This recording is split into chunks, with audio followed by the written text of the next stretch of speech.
Hello 10th standard students, कैसे हैं आप लोग? सब लोग ठीक है ना? लास्ट लेक्चर का मुझे किसी ने भी होमवर्क नहीं भेजा है गज़ल का। ऐसा क्यों कर रहे हो आप लोग? बेटा प्लीज़ कंप्लीट करो योर होमवर्क्स, अटेंड करो वीडियोस को, लेक्चर्स को। चलिए आज हम लोग पढ़ने जा रहे हैं लेसन नंबर 9, रीढ़ की हड्डी। इसके लेखक कौन है? जगदीश चंद्र माथुर। ये लेसन में उन्होंने क्या बताया है उससे पहले हम लोग उनके जीवन के बारे में जानते हैं। उनका जन्म हुआ था 1917 बुलंदशहर यूपी में। उनकी मृत्यु हुई थी 1978 में। परिचय: जगदीश चंद्र माथुर जी एक वरिष्ठ साहित्यकार और संस्कृत पुरुष थे। उन्होंने आकाशवाणी में काम करते हुए हिंदी को लोकप्रिय बनाने में महत्वपूर्ण योगदान दिया था। उनको प्रसिद्ध नाट्यकार के रूप में भी जाना जाता है। प्रमुख कृतियाँ कौन कौन सी हैं? कोणार्क, पहला राजा, भोर का तारा, शारदिया आदि। अभी देखिए इस लेसन में उन्होंने क्या बताया इन शॉर्ट में वो देखिए। प्रस्तुत एकांकी में जगदीश चंद्र माथुर ने स्त्री शिक्षा के महत्व को दिखाया है। हमारे लाइफ में, हमारे जीवन में स्त्री शिक्षा का क्या महत्व है वो उन्होंने बताया है। समाज में के दकियानुशी विचारों पर प्रहार करते हुए उन्होंने जो एक बोलते हैं ना अंधविश्वास समाज का जो है, जो उनका गलत सोच है उस पर उन्होंने प्रहार करते हुए जो है नारी सम्मान को महत्व प्रदान किया है। अभी देखिए इसमें पात्र मतलब कौन कौन से कैरेक्टर हैं। उमा जो सुशिक्षित मतलब एजुकेटेड गर्ल है। राम स्वरूप उमा के पिता, प्रेमा उमा की माँ, शंकर युवक, गोपाल प्रसाद शंकर के पिता, रतन राम स्वरूप के नौकर। अभी देखिए एक कमरा अंदर के दरवाजे से आते हुए जिन महाशय की पीठ नजर आ रही है वह अधेड़ उम्र के हैं। एक तख्त को पकड़ते हुए कमरे में आते हैं। तख्त का दूसरा सिरा उनके नौकर ने पकड़ रखा है। राम स्वरूप: अबे धीरे धीरे चल, अब तख्त को उधर मोड़ दे। उधर तख्त के रखे जाने की आवाज आती है, तख्त को रख देते हैं उधर। रतन: बिछा दे साहब। राम स्वरूप जरा तेज आवाज में: और क्या करेगा? परमात्मा के यहाँ अकल बट रही थी तो तू देर से पहुंचा था क्या? बिछा दूं साहब। और यह पसीना किस लिए बहाया है? रतन: हाँ हाँ ही जो है। राम स्वरूप दरी उठाते हुए: और बीबी जी के कमरे में से हारमोनियम उठा ला। राम स्वरूप जो है दरी उठाते हुए क्या बोलते हैं? बीबी जी के कमरे से हारमोनियम उठा ला और सितार भी, जल्दी जा। रतन जाता है। पति पत्नी तख्त पर दरी बिछाने लगते हैं। देखिए क्या होता है, राम स्वरूप जी अपने नौकर के साथ में एक तख्त लेते हैं। तख्त मीन्स लकड़ी का बैठने के लिए तख्ता होता है ना, वो तख्त लेते हुए आते हैं और बोलते हैं कि तो जो है बोलते उधर उधर उधर उधर उधर, तो उसको रखते हैं। तो बोलता है, रतन बोलता है साहब क्या बिछा दूँ इसको? तो वो थोड़ा गुस्से में आ जाते हैं, बोलते हैं और नहीं तो क्या करेगा? तख्ता क्यों लाया? इतना पसीना क्यों बहाया है? बिछाने के लिए भी लाया है ना। जब अकल बट रही थी भगवान के पास तब तो क्या कहीं घूमने चला गया था क्या? तो रतन एकदम थोड़ा सा डर जाता है और तख्त बिछाने लगता है। हाँ हाँ हाँ हाँ करता है। फिर राम स्वरूप उसको बोलते हैं, बीबी जी मतलब उसकी बेटी जो उमा है, उमा को वो बोलते हैं जा बीबी जी के कमरे में से हारमोनियम और सितार लेते आ, जल्दी जा। और वो चला जाता है रतन, और ये दोनों हस्बैंड वाइफ पति पत्नी जो है तख्त पर चादर बिछाने लगते हैं, दरी बिछाने लगते हैं। अभी देखिए आगे। प्रेमा: लेकिन वह तुम्हारी लाडली बेटी उमा तो मुंह फुलाए पड़ी है। तो प्रेमा क्या बोलती है उनकी पत्नी? लेकिन वह तुम्हारी जो लाडली बेटी है उसने तो मुंह फुला के रखा है। तो राम स्वरूप: क्यों, क्या हुआ? प्रेमा: तुम्ही ने तो कहा था कि उसे ठीक ठाक करके नीचे लाना। राम स्वरूप: हाँ, अरे हाँ, देखो उमा से कह देना कि जरा करीने से मतलब तरीके से आए। ये लोग जरा ऐसे ही हैं, खुद पढ़े लिखे हैं, वकील हैं, सभा सोसाइटियों में जाते हैं, मगर चाहते हैं कि लड़की ज़्यादा पढ़ी लिखी ना हो। जब उनकी बीवी बोलती हैं कि तुम्हारी लाडली बेटी तो मुंह फुलाए बैठी हुई है, तो वो क्या बोलते हैं, क्यों, क्या हुआ? रामस्वरूप पूछते हैं क्यों, क्या हुआ, वो ऐसे क्यों कर रही है? तो बोलते हैं, तो प्रेमा उनको फिर जवाब देती, तो आपने ही तो कहा था, तुमने तो कहा था उसे ठीक ठाक करके लाना। तो फिर रामस्वरूप को याद आता है, अच्छा हाँ, अरे अरे हाँ, देखो उमा को बोल देना, थोड़ा करीने से मतलब थोड़ा तरीके से रहेगी, बिहेव करेगी, जो क्योंकि ये लोग ऐसे ही हैं, खुद तो पढ़े लिखे हैं, वकील हैं, सभा सोसाइटियों में, बड़े बड़े सोसाइटियों में उनका वो उठना बैठना है, लेकिन उनको बहू कैसी चाहिए, ज़्यादा पढ़ी लिखी नहीं चाहिए। प्रेमा बोलती, और लड़का क्या चाहता है? तो रामस्वरूप बोलते हैं, बाप शेर तो लड़का सवा शेर, बीएससी के बाद लखनऊ में ही तो पढ़ता है, मेडिकल कॉलेज में। कहना है कि शादी का सवाल दूसरा है, पढ़ाई का दूसरा, क्या करूं, मजबूरी है। तो प्रेमा पूछती, ठीक है, फैमिली वाले तो ऐसे हैं, घर वाले तो ऐसे हैं, तो क्या लड़का भी है, लड़का कैसा है? तो वो बोलता है, रामस्वरूप बोलते हैं, बाप शेर है तो बेटा सवा शेर, मतलब बाप जितना सोचता है उससे ज़्यादा बेटा सोचता है। खुद जो है बीएससी करके जो है कॉलेज में, वहाँ पे दिल्ली में कॉलेज में पढ़ाई करता है, मेडिकल कॉलेज लखनऊ में मेडिकल कॉलेज में पढ़ाई करता है, लेकिन बोलता है शादी का सवाल दूसरा है और पढ़ाई का सवाल दूसरा है, पर क्या करूँ, मेरी भी मजबूरी है।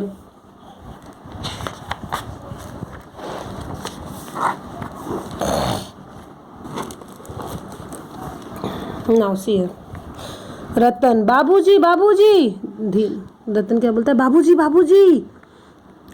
रामस्वरूप, अरे प्रेमा वो भी आ गए, तुम उमा को समझा देना, थोड़ा सा गा देगी मेहमानों से उतना। हाँ हाँ हाँ, आइए आइए। बापू गोपाल प्रसाद बैठते हैं, हाँ हाँ, मकान सॉरी, मकान ढूंढने में कुछ तकलीफ तो नहीं हुई? उतने में ही रतन आके धीरे से बोलता है, बाबूजी बाबूजी। तो वो बाहर जाके देखते हैं, तो जो है रामस्वरूप बोलते हैं, अरे प्रेमा वो लोग आ गए, उमा को समझा देना, मेहमानों के सामने थोड़ा सा गाना भी गा देगी। और इतने में ही वो लोग अंदर आते हैं, मेहमान लोग, तो बोलते हैं, हाँ हाँ हाँ, आइए आइए आइए बाबू। गोपाल प्रसाद को बैठाते हैं, बोलते हैं, हाँ हाँ, मकान ढूंढने में कुछ तकलीफ तो नहीं हुई? फिर गोपाल प्रसाद देखिए क्या बोल रहे हैं, खखार कर नहीं, तांगे वाला जानता था, रास्ता मिलता कैसे नहीं। तो गोपाल प्रसाद थोड़ा सा ये अपने अकड़ में तांगे वाला जानता था, रास्ता कैसे नहीं मिलता। फिर रामस्वरूप, हाँ हाँ हाँ, लड़के की तरफ मुखातिब होकर, मतलब लड़के की तरफ घूमकर बोलते, और कहिए शंकर बाबू, कितने दिनों की छुट्टियां हैं? तो फिर लड़के से क्या पूछते हैं, और कहिए शंकर बाबू, कितने दिनों की छुट्टियां हैं? शंकर जी, कॉलेज की तो छुट्टियां नहीं है, वीकेंड में चला आया था। रामस्वरूप, तो आपके कोर्स ख़त्म होने में तो अब साल भर रहा होगा। तो वो बोलता है, जब रामस्वरूप उनसे बोलते हैं कि कितने दिन की छुट्टी लेके आए हो कॉलेज से, तो क्या बोलता है, कॉलेज की छुट्टी नहीं है, वीकेंड में चला आया था जो है। तो वो फिर पूछते हैं, अच्छा आपके कोर्स को ख़त्म होने में, अब तो आपके कोर्स को ख़त्म होने में 1 ही साल रह गया है ना? शंकर बोलता है, जी यही कोई साल 2 साल। तो शंकर क्या रिप्लाई करता है, जी यही कोई 2 साल 2 साल। फिर रामस्वरूप, साल 2 साल, जब कोर्स ख़त्म होने में 1 साल है तो साल 2 साल का मतलब क्या होता है? शंकर, हाँ हाँ हाँ जी, 1 आध साल का मार्जिन रखता हूँ। क्या बोलता है जी, 1 आध साल मतलब फेल वेल हो गया तो उसका मार्जिन रख लेता हूँ, तो साल है तो 2 साल हो गया। गोपाल प्रसाद अपनी आवाज़ और तरीका बदलते हुए, अच्छा तो साहब फिर बिजनेस की बातचीत हो जाए। तो उनके पिता जो थे वो क्या बोलते हैं, अपनी आवाज़ मतलब वो करते हुए, ठीक है चलिए ये सब तो बातें चलती रहेगी, अभी बिजनेस की भी बात हो जाए। तो रामस्वरूप चौंक कर, बिजनेस? फिर समझ कर, ओह अच्छा अच्छा, लेकिन ज़रा नाश्ता तो कर लीजिए पहले। तो रामस्वरूप सोच के, रामस्वरूप क्या वो चौंक जाते हैं, बिजनेस, बिजनेस का मतलब क्या है? फिर उनको समझ में आता है, अच्छा ओहो। लेकिन उस वो बात करने से पहले चलिए थोड़ा सा नाश्ता तो कर लीजिए। गोपाल प्रसाद, यह सब आप क्या तकल्लुफ करते? तकल्लुफ मतलब परेशानी। ये सब आप तक क्या तकल्लुफ करते हैं, क्यों परेशान हो रहे हैं? राम स्वरूप, हाँ हाँ, तकल्लुफ किस बात का? यह तो मेरी बड़ी तकदीर कि आप मेरे यहाँ तशरीफ़ लाए। अंदर जाते हैं। गोपाल प्रसाद अपने लड़के से, क्यों, क्या हुआ? शंकर, कुछ नहीं। गोपाल प्रसाद, झुक कर क्यों बैठे हो? ब्याह तय करने आए हो? कमर सीधी करके बैठो। तुम्हारे दोस्त ठीक कहते हैं कि शंकर की बैकबोन। इतने मेरा बाबू राम स्वरूप चाय की ट्रे लेकर मेज पर रख देते हैं, लाकर मेज। तो गोपाल प्रसाद बोलते हैं, अरे आप क्यों परेशान हो रहे हैं, नाश्ते वाश्ते के चक्कर में रहने दीजिए। तो फिर राम स्वरूप बोलते हैं, नहीं नहीं, किस बात की परेशानी, ये तो मेरी तकदीर है, मेरा नसीब है कि आप हमारे यहाँ पे आए हैं जो है। तो गोपाल प्रसाद बोलते हैं, फिर वो चले जाते हैं अंदर चाय लेने के लिए, चाय पानी नाश्ता लेने के लिए। तो गोपाल प्रसाद अपने लड़के से, शंकर से बोलते हैं, अरे क्या हुआ है, क्यों ऐसे बैठे हो? तो शंकर बोलता, कुछ नहीं। तो बोलते, अरे शादी करने आया हो, तुम्हारी तय करने आया हो, जरा अकड़ कर बैठो। ससुराल में अपने आए हो। तुम्हारे दोस्त ही कहते थे कि शंकर के बैकबोन में। उतने में जो है राम स्वरूप चाय की ट्रे कर लाकर मेज पर रख देता है और वो चुप हो जाते हैं। गोपाल प्रसाद, आखिर आप माने नहीं? राम स्वरूप चाय प्याले में डालते हुए, हाँ हाँ हाँ, आपको विलायती चाय पसंद है या हिंदुस्तानी? राम प्रसाद, नहीं नहीं साहब, मुझे आधा दूध और आधा चाय दीजिए, और जरा चीनी भी ज़्यादा डालिएगा। शंकर खखार कर, सुना है सरकार अब ज़्यादा चीनी लेने वालों पर टैक्स लगाएगी। जब राम स्वरूप चाय लेके आ जाते हैं तो गोपाल प्रसाद उनको क्या बोलते हैं, आखिर आप माने नहीं ना, लेके ही आए ना नाश्ता। तो राम स्वरूप बोलते हैं, अरे अरे क्या प्रॉब्लम है, कुछ तकलीफ़ नहीं है। तो फिर उनसे पूछते हैं, आप विलायती चाय लेंगे या हिंदुस्तानी? तो गोपाल प्रसाद बोलते हैं, नहीं नहीं साहब, मुझे तो आधा दूध और आधा चाय दे दीजिएगा, जो है चीनी भी थोड़ा डालिएगा। तो उतने में ही उनका बेटा शंकर जो है जोक करता है खखार कर, सुना है सरकार अब ज़्यादा चीनी लेने वालों पर टैक्स लगाएगी। फिर क्या हो? गोपाल प्रसाद चाय पीते हुए, सरकार जो चाहे सो कर ले, पर अगर आमदनी करनी है तो सरकार को बस एक ही टैक्स लगाना चाहिए। राम स्वरूप शंकर को प्याला पकड़ाते हुए, वह क्या? गोपाल प्रसाद, खूबसूरती पर टैक्स। हंस पड़ते हैं, मजाक नहीं साहब, यह ऐसा टैक्स है जनाब की देने वाले चूं भी नहीं न करेंगे। राम स्वरूप जोर से हंसते, वाह वाह, खूब सोचा आपने, वाकई आजकल खूबसूरती का सवाल भी बेढब हो गया है। हम लोग को के ज़माने में तो यह कभी उठता भी न था। तस्तरी गोपाल की तरफ बढ़ाते हुए, लीजिए। तो गोपाल प्रसाद बोलते हैं कि सरकार चाहे जितना भी टैक्स लगा ले, पर उसको आमदनी सिर्फ एक ही टैक्स से होना चाहिए। उसको एक ही जगह पे टैक्स लगाएगा तो सरकार को आमदनी हो जाएगी। तो राम स्वरूप जो है उनको चाय का प्याला पकड़ाते हुए, चाय का कप पकड़ाते हुए बोलते हैं, वो क्या है सर साहब? तो गोपाल प्रसाद बोलता है, खूबसूरती पर टैक्स। खूबसूरती पर टैक्स, इतना सुनते ही सब लोग हंसने लगते हैं। तो बोलता है, मजाक नहीं साहब, यह एक ऐसा टैक्स है जो कि देने वाला भी चू नहीं करेगा, खुशी खुशी दे देगा। जो है पार्लर में जाएगा, जाने के लिए टैक्स है, ठीक है इतना टैक्स ले लो, तुम इतने खूबसूरत है, ठीक है इतना टैक्स दे दो, इतना टैक्स ले लो। राम स्वरूप फिर जोर से हंसते हुए, सही कहा आपने, आजकल तो खूबसूरती भी का भी सवाल भी बेहद बेढब ही हो गया है, मतलब एकदम अलग ही हो गया है। हमारे ज़माने के लोग तो हमारे ज़माने में तो ये कभी उठता भी नहीं था। और गोपाल दास की तरफ का नाश्ते का प्लेट बढ़ाते हुए, लीजिए। गोपाल प्रसाद समोसा उठाते हुए, कभी नहीं साहब, कभी नहीं। राम स्वरूप शंकर की तरफ मुखातिब होकर, आपका क्या ख्याल है शंकर बाबू? शंकर, किस मामले में? राम स्वरूप, यही कि शादी तय करने में खूबसूरती का हिस्सा कितना होना चाहिए। तो गोपाल प्रसाद बोलते हैं कि हमारे ज़माने में तो सवाल ही नहीं उठता था इन सब चीज़ों का।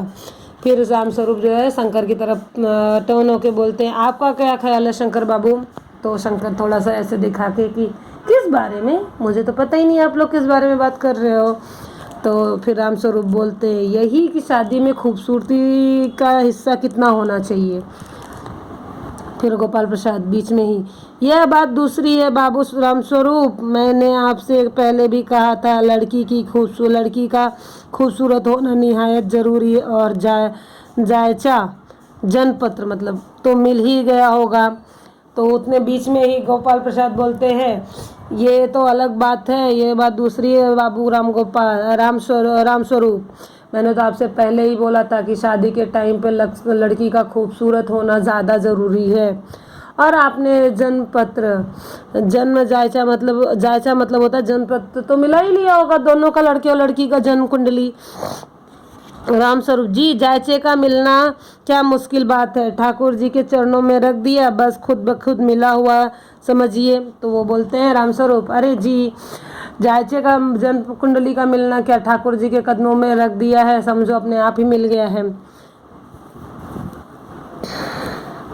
शंकर भी हंसता है मगर गोपाल प्रसाद गंभीर हो जाते हैं, अरे लड़कियों को अधिक पढ़ने की ज़रूरत नहीं है, सिलाई पुराई कर ले बस। तो गोपाल इस बात से जो है जैसे बोलते हैं कि कुंडली का क्या मिलना, वो तो ठाकुर जी के चरणों में रख दिया अपने आप ही मिल जाएगा। तो फिर ये बोलते हैं गोपाल प्रसाद शंकर तो हंसने लगता है लेकिन गोपाल प्रसाद गंभीर हो जाते हैं और फिर बोलते हैं लड़कियों को ज़्यादा पढ़ाना लिखाना नहीं चाहिए, उनको सिलाई पुराई ज़्यादा आना चाहिए, घर के काम ज़्यादा आने चाहिए।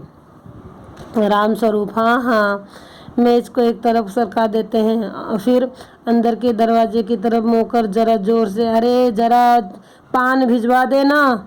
उमा पान की तस्तरी अपने पिता को देती है, उस समय उसका चेहरा ऊपर को उठ जाता है और नाक पर रखा हुआ सुनहरी रिम वाला चश्मा दिखता है। बाप बेटे चौंक उठते हैं। राम स्वरूप बोलता है हाँ हाँ वो तो सही बात है, और मेज को एक तरफ हटाते हुए अंदर से अपनी बीवी को आवाज़ देते हैं अरे सुनती हो जरा पान भिजवा दो।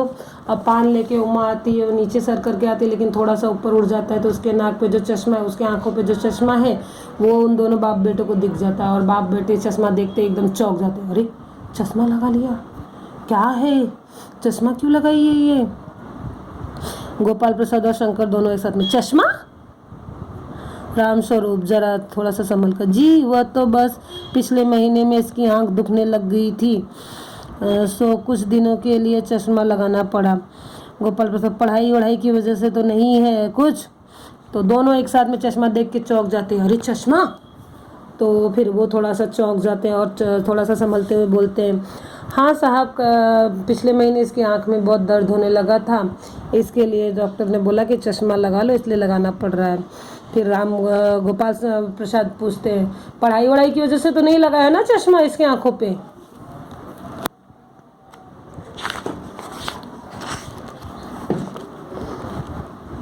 राम स्वरूप नहीं साहब, वह तो मैंने अर्ज किया ना। राम स्वरूप क्या बोलते नहीं नहीं साहब ये तो मैंने पहले ही बताया ना आपको। गोपाल प्रसाद कुछ कोमल स्वर में, बैठो बेटी, जो है वो मतलब उनसे ये हो जाते हैं एग्री हो जाते हैं सॉरी उनसे एग्री हो जाते हैं और फिर बोलते हैं थोड़ा सा मतलब ये होके एग्री होके सेटिस्फाइड होके ठीक है बैठो बेटी। राम स्वरूप वहाँ बैठ जाओ उमा, उस तख्त पर अपने बाजे के पास। उमा बैठती है। गोपाल प्रसाद चाल में तो कुछ खराबी है नहीं, चेहरे पर भी छवि है, हाँ कुछ गाना बजाना सीखा है। तो बोलते हैं कि गोपाल प्रसाद राम स्वरूप बोलते हैं जाओ वहाँ पे बैठ जाओ, सामने वाले जहाँ पे तुम्हारा गिटार ये है हारमोनियम और ये सब है वहीं पे बैठ जाओ जाके अपने बाजे के साथ में। गोपाल प्रसाद बोलते हैं जब वो चल के जाती है वहाँ पे जाकर बैठती है सामने तख्ते पे, तो गोपाल प्रसाद बोलते चाल वाल तो ठीक है, चेहरे पे भी एक छवि एक तेज है, गाना वाना जानती हो कुछ। राम स्वरूप जी हाँ, सितार भी और बाजा भी, सुनाओ तो उमा एक आध गीत सितार के साथ। उमा सितार पर मीरा का मशहूर भजन मेरे तो गिरधर गोपाल गाना शुरू कर देती। उसकी आंखें शंकर की झेपती सी आंखों से मिल जाती है और वह गाते गाते एक साथ रुक जाती है। राम स्वरूप बोलते हैं, उमा के बोलने से पहले ही राम स्वरूप क्या बोलते हैं हाँ हाँ गाना हाँ हाँ गाती है, सितार के साथ और बाजे के साथ भी। फिर उमा को बोलते ज़रा सुना दो उमा अपने सितार के साथ में एक गाना, तो जो फेमस गाना आपने सुना होगा, मेरे तो गिरधर गोपाल गाना जो है वो अपने सितार के साथ में शुरू कर देती है। और उसकी आंखें जो है कभी इधर कभी उधर करते करते अचानक से जो है गोपाल से शंकर से मिल जाती है जो है, और वो गाना गाते गाते रुक जाती है। राम स्वरूप क्यों, क्या हुआ, गाने को पूरा करो उमा।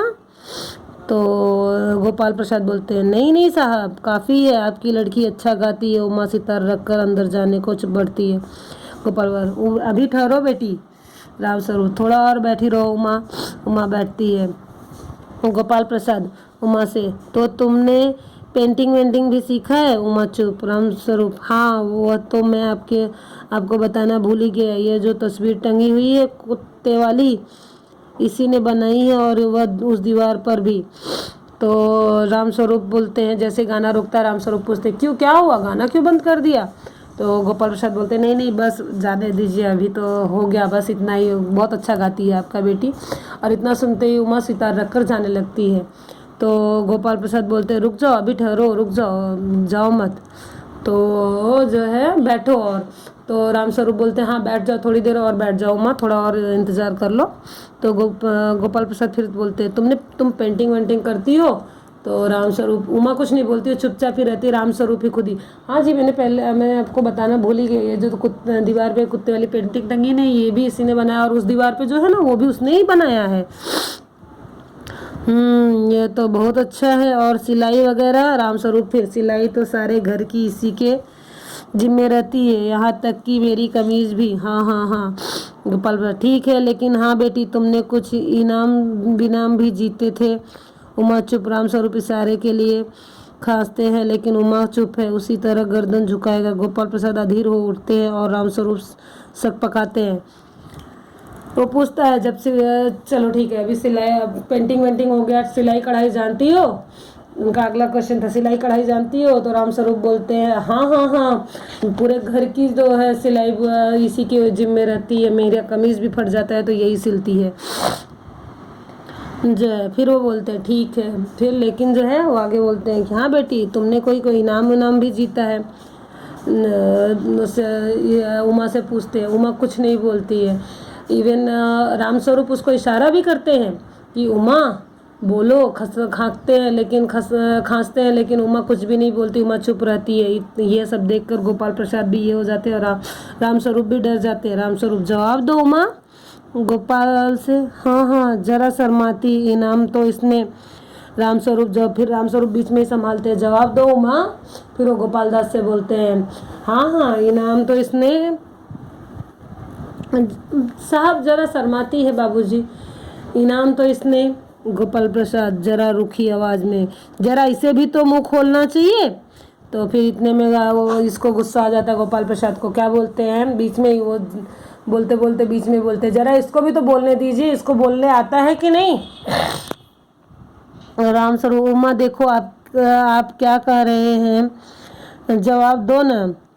उमा हल्की लेकिन मजबूत आवाज़ में, क्या जवाब दूं बाबूजी, जब कुर्सी मेज़ बिकती है तब दुकानदार कुर्सी मेज़ से कुछ नहीं पूछता, सिर्फ खरीदार को दिखला देता है, पसंद आ गई तो अच्छा है, वरना।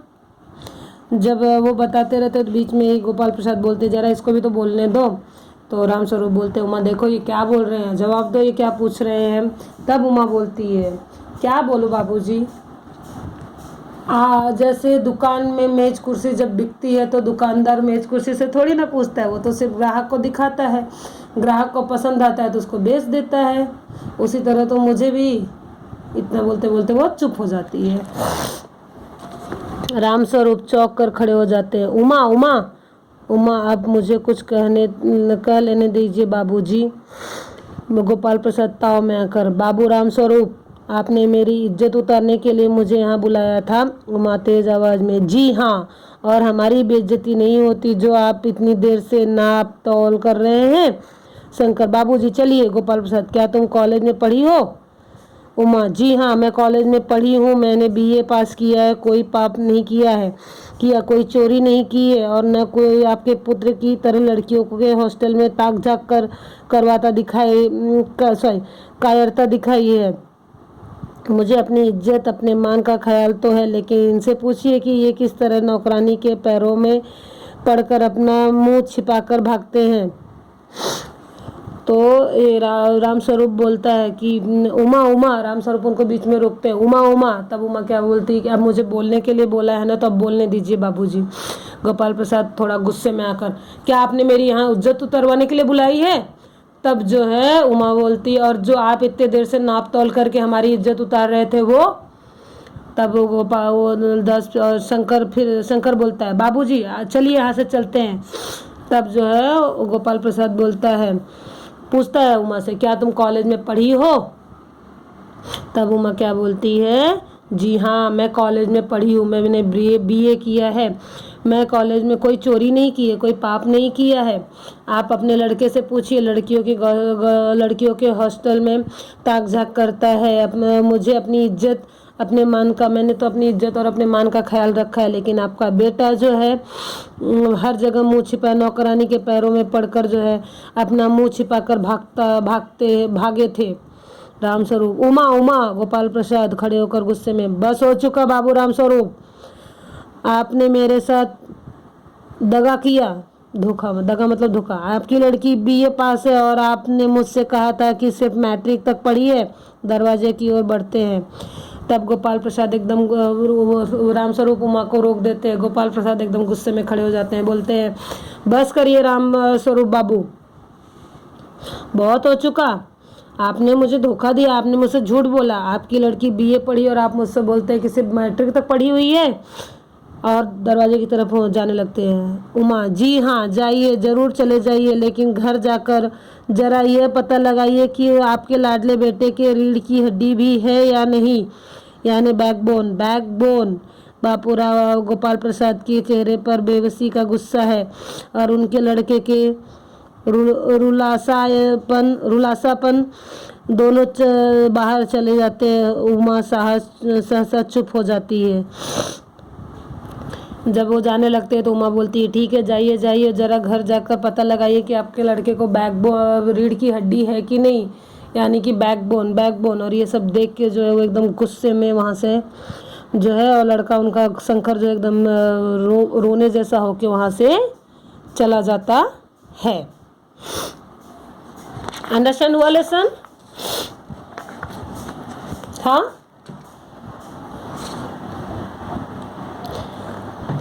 Do this in homework in your notebook. आपको ये होमवर्क करना है और मुझे मेरे नंबर पे भेजना है। हम लोग नेक्स्ट लेक्चर में मिलेंगे। Bye bye, take care.